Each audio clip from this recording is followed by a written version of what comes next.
ముఖ్యమంత్రి బంధువు అట్లాగే ప్రస్తుతం రాజ్యసభ సభ్యుడు అయినటువంటి వైవి సుబ్బారెడ్డి మీద, అట్లాగే కడప రెడ్ల మీద, కడప రౌడీజం మీద ధర్మాన ప్రసాదరావు చేసిన వ్యాఖ్యలు ఇప్పుడు సంచలనం అవుతున్నాయి. ఒకసారి ఆయన ఏం మాట్లాడారో విందాం.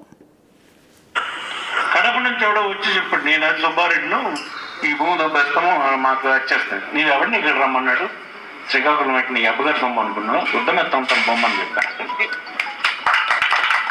మన ఫ్యామిలీ సార్ ఎవరో వాళ్ళు ఎవరో కూడా నాకు తెలియదు, పార్టీయా గట్టి నేను చూడను.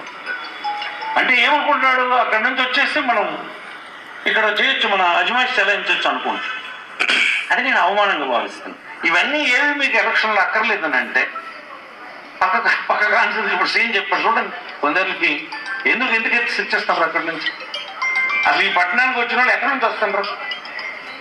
మేము ఒకసారి ఆలోచించండి, ఇంకొక ప్రాంతం నుంచి ఇక్కడికి ఎందుకు వస్తుండ్రు?